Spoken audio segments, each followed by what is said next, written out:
Namaste, welcome back. Continuing with our discussion on arrays, today I want to discuss a question where you are expected to find the span of an array. Now the question is asking you to find span. What do you mean by span? Simple. Assume this is an array A. Span of an array is defined as the maximum value present in an array minus the minimum value. So max minus min. What is the maximum value? 99.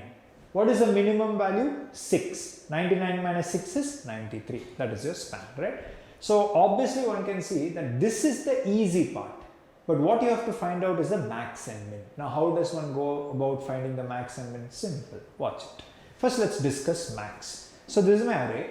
I'll create a variable called as max. What I will do is initially whatever is the first element in my array, that I will initialize it as my max. So array of 0, I will assign it to max. What is there in array of 0? 20.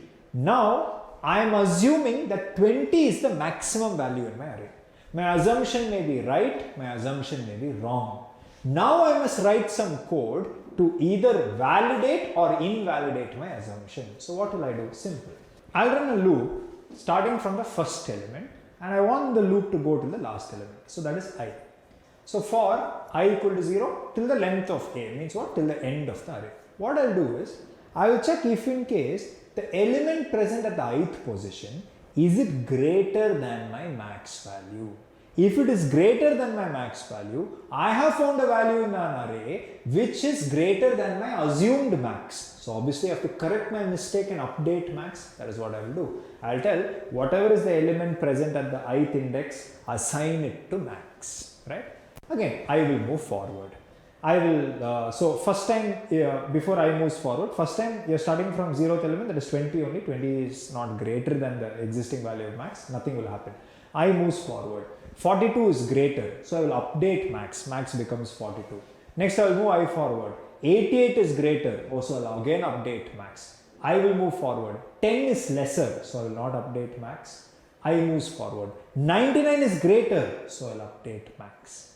I moves forward, 6 is lesser, nothing happens. After that loop execution will stop. And as you can see, by the end of the loop, you would have found the true maximum value present within my array. It's as simple as that.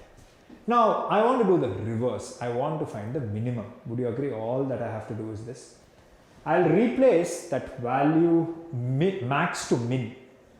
The first value, that is array of 0, I will assign it to min. So min becomes 20. The loop is the same. It's just that this time I am checking if the ith value is lesser than the minimum. If it is lesser, I will update it. So what I am trying to do is, I am assuming the first value is the minimum value. Then I am running a loop till the end of the array and I am checking if there is any value which is lesser than the assumed value. If so, update. As you can see, I begins from 0, so 20 is not less than 20, so min remains the same. I moves forward, 42 is greater, so it remains the same. 88 is greater, so it remains the same. 10 is definitely lesser, so min gets updated, becomes 10. 99 is greater, it remains the same. 6 is lesser, so it gets updated. Looping is done. I found my minimum value, which is 6. Now all you have to do is take max, take min, subtract them together to calculate your span, right? So let's go write some code. Alright, so very simple. I've created a function called a span of array. It returns an integer because span is an integer value. It accepts an integer array as input. This is my integer array which I am passing it while calling. Now inside this, you need to clearly find max and min. So I'll create an integer variable called as max and I will assign the 0th or the first element AR of 0 to it. Also comma, I'll create, okay, in the next line I'll create one more variable called as min. And the first element only I will initialize to min also. Okay, I'm assuming the first element is both the max and min. Now I have to like validate or invalidate my assumption. So I'll run a loop. So for I equal to 0, I less than a dot length, I plus plus. I'm iterating over my array. Inside that, both max and min in the same loop only I will find. Why do I need two different loops? Watch it. I'll come and check if in case array of I, that is the ith element, is it greater than the existing max value? If so, I found a value in my array which is greater than the assumed max. So I'll update max. Max equal to a of I. Okay. Similarly, in the next line, I'll put one more if block and I will just check if a of I is less than min, which means I found a value lesser than my assumed min. So I'll update min. That's it guys. So in one loop, you will find both max and min. Come outside, directly I will tell return. What to return? Max minus min, which is only a span. That's it. Any confusion? So technically 99 minus 6, 93 you should get. Let's see if we get it.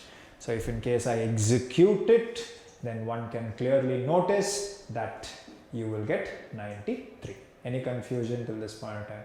I hope each and every one of you enjoyed this program. We have so many more programs to discuss. Let's catch up in the next class.